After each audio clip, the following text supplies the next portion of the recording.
السلام عليكم، معكم سارة في المطبخ. اليوم بدنا نعمل كيك شوكولا مسقي بصلصة شوكولا كتير سهلة وكتير ناجحة. كتير بنصحكم تجربوها وتعطوني رأيكم فيها.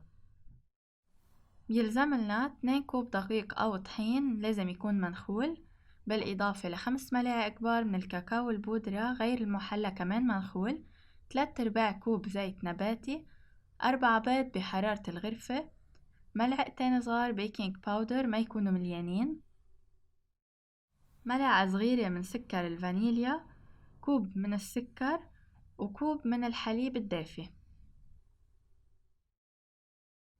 منحط البيض مع السكر وسكر الفانيليا وبدنا نخفقهم. لازم نخفقهم لمدة 5 دقايق بالخفاقة الكهربائية، إذا بالإيد بياخد شوية وقت أكتر. مهم نوصل لنفس القوام اللي حنشوفه هلأ. بدنا يصير القوام كريمي ولونه أبيض وكثيف. مجرد ما نوصل لهيدا القوام منوقف، بيكون تمام، ننتقل للمرحلة التانية. هلأ بدنا نضيف عليهم الحليب والزيت وبدنا نخفقهم شوي بس حتى يمتزجوا المكونات. من هالمرحلة وطلوع ما بدنا نخفق كتير، بدنا بس نخلي المكونات تمتزج مع بعضها. الخفق كتير كان بأول مرحلة بالبيض والسكر. وهلأ بدنا نضيف بودرة الكاكاو عليهم، لازم تكون منخولة مثل ما قلنا. أول شي ححركهم تا ما يطلع دغري بالوجه لبرا، ومنبلش نخفقهم. ما بدنا كتير نخفق كمان بس لامتزاج المكونات. مثل ما قلت قبل، إذا عندكم الخفاقة اليدوية ما بدكم الكهربائية، فيكم تعملوا نفس الطريقة، بس تأكدوا يوصل قوام البيض والسكر كريمي وبتكملوا بنفس الطريقة.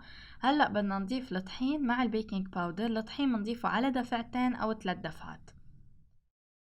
ضروري كمان الطحين أو الدقيق والبيكنج باودر يكونوا منخولين. هلأ وقفت من الخفاقة الكهربائية، بالخفاقة اليدوية وشوي شوي من دون ما نشد نخلط الطحين مع المكونات الباقية.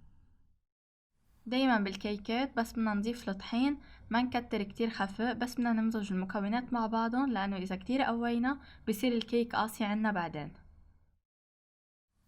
وهيك حتى نحصل على المكونات كلها متجانسة مع بعضها بيكون صار جاهز حتى نحطه بالصينية. دهنت الصينية بالزبدة كرمال ما يلزق الكيك عنا. وهلأ بدنا نكون محميين الفرن على درجة حرارة 175. بدنا نفوت الكيك بالرف الوسط، النار من الأسفل فقط.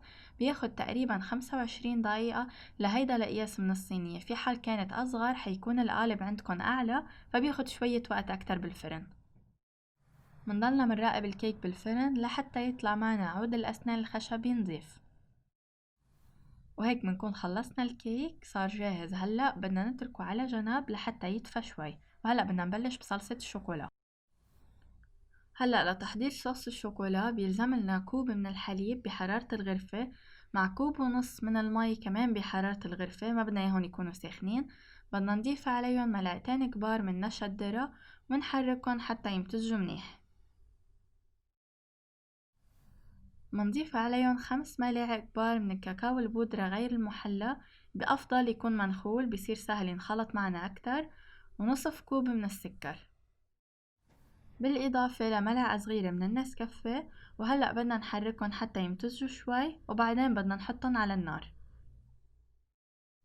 كرمال الحرارة ما بدنا النار تكون قوية أبدا، بدنا إياها تكون هادية لمتوسطة كل الوقت اللي عم نعمل فيه صوص الشوكولا، كرمال ما يلدع عنا وتطلع طعم قاسية وتشد عنا. بس تصير دافية بدنا نضيف عليها ربع كوب من الزبدة، وبدنا نحركها حتى تدوب الزبدة بالكامل جوا الصوص. هي لحالها على الحرارة حتدوب. كل ما أخدت الصوص حرارة أكتر كل ما لونها حيصير أوضح أكتر وتبلش تشد عنا بشكل منيح. مثل ما شايفين بلش قوامها يصير أفضل. هلأ بدنا نضيف عليها نصف كوب من الشوكولاتة المقطعة. فيكن تستعملوا أي نوع شوكولا بدكن إياه، بيعطيها قوام شادد أكتر وطعم كتير طيب.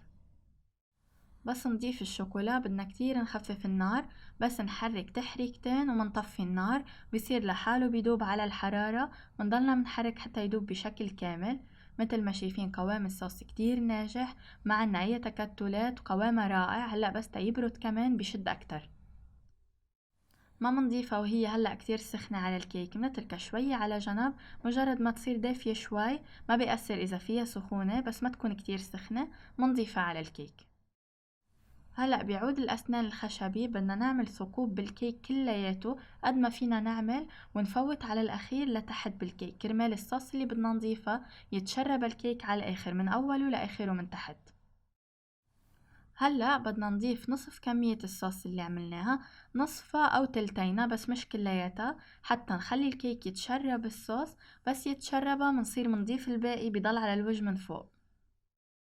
الكيك عنا اياه هلأ دافي مايل لحرارة الغرفة، وصوص الشوكولا منا كتير سخنة بس دافية فيها سخونة، بس منا سخنة بشكل كتير كبير. تركتها تقريبا شي 10 دقايق قبل ما اضيفها على الكيك. منحرك الكيك بهيدا الشكل ونخبطه شوي بشكل خفيف على الطاولة حتى ينزل الصوص لتحت ويتشربه، ومنوزعه بشكل منيح على كل جوانب الكيك.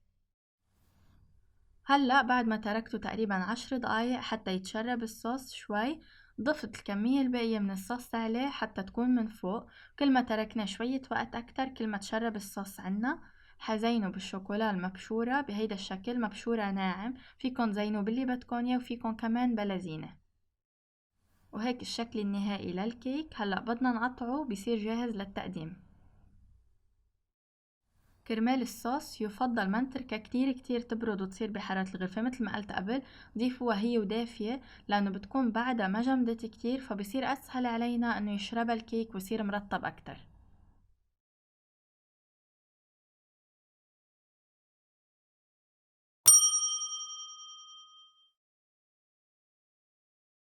وهيك كيكتنا صارت جاهزة للتقديم، كتير ناجحة وكتير حتعجبكم كمان بطعمتها وطعم الشوكولا اللي فيها، بس تجربوها إن شاء الله. كمان صوص الشوكولا اللي عملناها فيكم تستعملوها لكل الكيكات ولكتير حلويات. كتير بنصحكم تجربوها وتعطوني رأيكم فيها. هيك بنكون خلصنا الفيديو لليوم، إن شاء الله يكون عجبكم. صحتين وهنا.